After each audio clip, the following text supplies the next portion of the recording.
बिस्मिल्लाहिर्रहमानिर्रहीम। अक़ीदा तौहीद के बारे में आज के दौर में ख़ास तौर पे दलाइल के साथ समझने की बहुत ज़्यादा ज़रूरत है, क्योंकि हमेशा से मुनकरीन इस्लाम की ये कोशिश रही है कि वो मुसलमानों को अक़ीदा तौहीद से मुनहरिफ कर दें। क्योंकि जब इंसान के अक़ायद में अक़ीदा तौहीद ही सही तरह से रासिख़ नहीं होगा, तो उसका नतीजा ये होगा कि ना तो उसका अक़ीदा नबूवत बेहतरीन होगा, ना ही उसका अक़ीदा इमामत जो है वो बेहतरीन हो पाएगा। क्योंकि आज जो छोटी-छोटी बातों पे उठ के कहना शुरू कर देते हैं, ये शिर्क हो गया, ये बिदअत हो गई, तो वो इसलिए है कि ऐसा नहीं है कि इमामत को सही नहीं समझे, असल में तौहीद ही सही तरह समझ में नहीं आई। खुदा के वजूद की सही तरह से मारिफत ही लोगों को नहीं हो पाई, कि जिसकी वजह से वो कमज़ोरियाँ फिर दूसरे अकायद में भी नज़र आती हैं। जब अक़ीदा तौहीद मज़बूत होगा, जितनी अल्लाह ताला की बेहतरीन मारिफत होगी, जितनी खुदाशनासी आला दर्जे की होगी, उतने ही इंसान के बाकी अकायद भी दुरुस्त होंगे। तो देखा, जब असूल दीन पढ़े जाते हैं किसी भी मसलक के मुसलमान में, जब असूल दीन बताए जाते हैं तो सबसे पहले अक़ीदा तौहीद की बात की जाती है।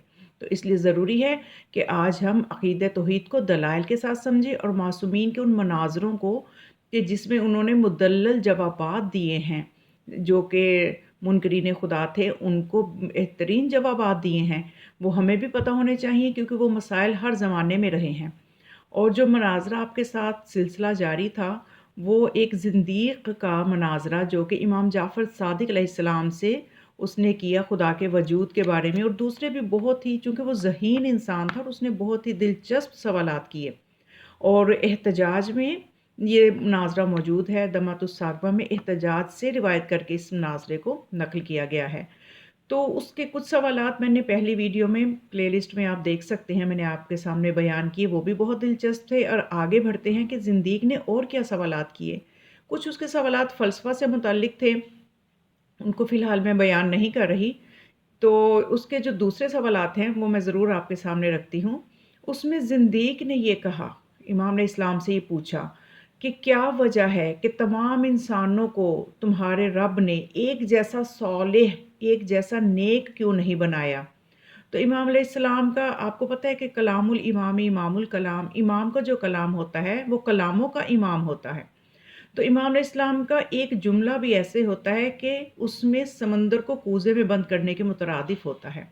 इमाम अलैहिस्सलाम ने फरमाया कि अपनी मखलूक के इम्तिहान की खातिर, बस इमाम ने इतना जवाब दिया। तो मैं थोड़ी-सी वज़ाहत करना चाहती हूँ कि इमाम अलैहिस्सलाम ने फरमाया कि अगर, कहना आप ये चाहते हैं कि अगर खुदा सभी को साले बना देता, सभी लोग नेक होते, तो फिर नेक और बद में फ़र्क कैसे होता है? इम्तिहान कैसे होता है? असल में नेक लोगों का इम्तिहान गुनाहगारों की वजह से होता है।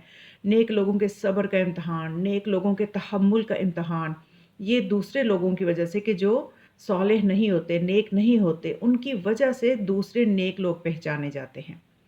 फिर उसके बाद ज़िंदीक़ ने पूछा कि अगर आपके बकौल अल्लाह ताला इतना क़ादिर है कि हर चीज़ पे कुदरत रखता है, तो फिर उसने इब्लीस जैसे दुश्मन को क्यों माफ़ कर रखा है, और उसको इतने वसाइल दिए हुए हैं कि जिसकी बदौलत वो मखलूक को गुमराह कर रहा है। तो आपने फरमाया कि अल्लाह ने इब्लीस को अदावत के लिए नहीं, बल्कि अपनी इबादत के लिए ही पैदा किया है। और इब्लीस अल्लाह का दुश्मन नहीं है, इंसान का दुश्मन है। अल्लाह ने सजदा आदम का हुक्म इब्लीस के इम्तिहान की खातिर दिया था, और जब वो उस पे पूरा ना उतरा तो अल्लाह ने उसे मलऊन करार दे दिया, और औलाद आदम को भी आगाह कर दिया कि मेरी राह से अगर तुम्हें कोई भटकाएगा तो ये इब्लीस होगा। तो फिर उसके बाद ज़िंदीक़ ने अगला सवाल ये किया कि क्या किसी गैरुल्लाह को सजदा किया जा सकता है? इमाम अलैहिस्सलाम ने फरमाया नहीं। तो फिर ज़िंदीक़ ने कहा कि क्या वजह है कि गैरुल्लाह को सजदा नाजायज़ है, लेकिन अल्लाह ने आदम को सजदा क्यों करवाया? तो फिर आप अलैहिस्सलाम ने फरमाया कि सजदा जो था वो वाला सजदा इताअत का मज़हर है। मकसद तो सिर्फ़ ये देखना था कि क्या वाक़ईन इब्लीस इबादत करता है अल्लाह की जब इतनी, तो क्या इताअत भी करता है या नहीं? क्योंकि असल में अल्लाह को वो इबादत चाहिए जो इताअत के साथ हो। देखिए ना, जैसे अगर हम सुबह की नमाज़ अल्लाह की इताअत में 2 रकत पढ़ते हैं, और कोई बंदा ये कहे कि मैं तो बहुत बड़ा आबिद हूँ, मैं तो सुबह की नमाज़ 2 के बजाय 4 रकत पढ़ूँगा, तो अल्लाह उसकी 4 रकत को रद्द कर देगा। اور اگر وہ اطاعت کے ساتھ 2 رکعت پڑھے گا وہ اس کو قبول کر لے گا، کیونکہ عبادت وہی قبول ہے جو اللہ کی اطاعت کے ساتھ ہو، اور وگرنہ یہ ابلیس کی ہزاروں سال کی عبادت صرف اطاعت نہ ہونے کی وجہ سے اللہ نے رد کی ہے۔ تو اسی طرح سے امام علیہ السلام نے اسے پھر بتایا کہ ابلیس واقعاً اطاعت بھی کرتا ہے یا نہیں، اس چیز کو اللہ نے دیکھنا تھا، اور اگر وہ سجدہ کر لیتا تو فی الواقع وہ اللہ کا ہی ہوتا۔ تو اس کے بعد پھر زندیق نے ایک بہت دلچسپ سوال یہ کیا کہ بعض لوگ یہ دنیا میں آتے ہیں تو وہ آتے ہی امیر گھرانے میں ہیں، امیر ہی پیدا ہوتے ہیں، اور بعض لوگ پیدائشی طور پہ ہی محتاج ہوتے ہیں اور محتاج ہی رہتے ہیں۔ تو امام علیہ السلام نے فرمایا کہ اس کے متعدد اسباب ہیں، کئی اسباب ہیں۔ ایک وجہ تو یہ ہے کہ اللہ نے دولت مندوں کو دولت دے کر آزمایا ہے کہ وہ میری راہ میں اپنے احکام کے مطابق خرچ کرتا ہے یا نہیں، اور غریب لوگوں کو تنگ دستی دے کے آزمایا ہے کہ میرے احکام کے مطابق صبر و شکر کرتے ہیں یا نہیں۔ یعنی دونوں کا امتحان ہے، ایک بندے کا امتحان ہے دولت کے حوالے سے، اور دوسرے کا امتحان ہے صبر و شکر کے حوالے سے۔ یہ دونوں چیزیں آپ دیکھیں تو مشکل ہیں، امیر بندے کے لیے اللہ کی راہ میں خرچ کرنا بہت مشکل ہے، اور آپ دیکھ لیجئے کہ اگر معاشرے میں امیر لوگ اپنے صحیح واجبات بھی ادا کر دیں نا، مالی واجبات، خمس و زکوٰۃ، تو کبھی بھی نادار جو ہیں وہ اتنے نادار نہ ہو جائیں کہ ایک سے دوسرے وقت کھانے کے لیے پریشان ہوں۔ اور آج کا دور آپ دیکھ لیں کہ اسی طرح پریشانیاں بڑھ رہی ہیں کہ امیر امیر تر ہوتا چلا جا رہا ہے اور غریب غریب تر ہوتا چلا جا رہا ہے۔ یہ اسی وجہ سے ہے کہ امراء جو ہیں وہ اپنی دولت کا واجبی صدقہ بھی ادا نہیں کرتے، خمس بھی نہیں دیتے، زکوٰۃ نہیں دیتے، جس کی وجہ سے غرباء جو ہیں وہ مزید غربت کی طرف ان کی شدید ان کے مسائل بڑھتے چلے جا رہے ہیں، اور ان کی غربت جو ہے وہ شدت اختیار کرتی چلی جا رہی ہے۔ اچھا، دوسری وجہ پھر امام السلام نے یہ بتائی کہ دوسری وجہ کیا ہے کہ دولت مندوں کو اللہ نے دنیا میں جو کچھ دے رکھا ہے وہ غریب لوگوں کو آخرت میں دے گا۔ دیکھیے، یہ بلکہ غریبوں کی خوش قسمتی ہے کہ یہ جو ختم ہو جانے والی دنیا ہے اس میں اگر وہ صبر کر لیں گے تو یہ جو ہے آخرت کی جو زندگی ختم ہونے والی نہیں ہے، یہ ساری نعمتیں ان کو وہاں پہ ملیں گی، اور وہ ختم بھی نہیں ہوں گی، اور وہ ان نعمتوں سے بدرجہ بلند اور بدرجہ بہترین ہوں گی۔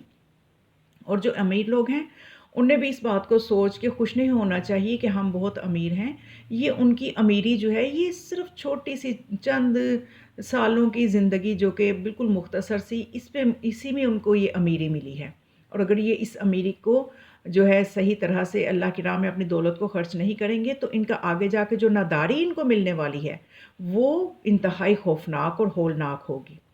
پھر امام علیہ السلام نے تیسری وجہ یہ بھی بتائی کہ تیسری وجہ اس کی یہ ہے کہ اللہ نے بعض لوگوں کو امیر ہی کیوں پیدا کیا اور بعض غریب ہی کیوں پیدا ہوتے ہیں۔ تو امام علیہ السلام نے فرمایا کہ اللہ نے ظرف کے مطابق دیا، جس میں جتنی قوت برداشت تھی اس سے اتنا دیا۔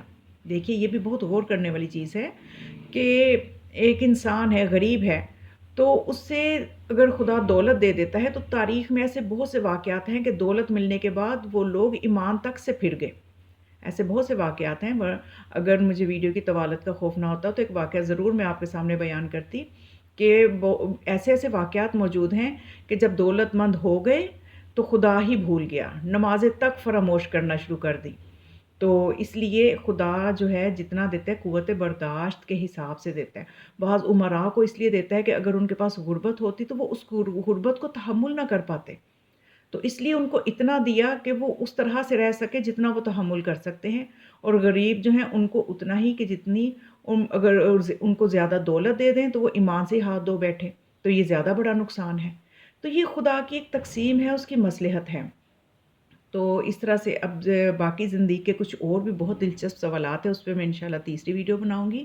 پلے لسٹ میں آپ ضرور یہ گزشتہ بھی دیکھیے گا، اور اس مناظرے کو انشاءاللہ میری کوشش ہوگی کہ مکمل میں آپ کے سامنے بیان کروں، اس میں ہمارے بہت سے مسائل کا حل موجود ہے، اور آپ اس مولا کی اس خوبصورت نورانی گفتگو کو آگے بھی اپنے عزیزوں میں بھی ضرور شیئر کریں، اور چینل کو ضرور سبسکرائب کریں تاکہ علوم آل محمد علیہ السلام کے پھیلانے میں آپ کو بھی جزا ملے۔ والسلام علیکم ورحمۃ اللہ وبرکاتہ۔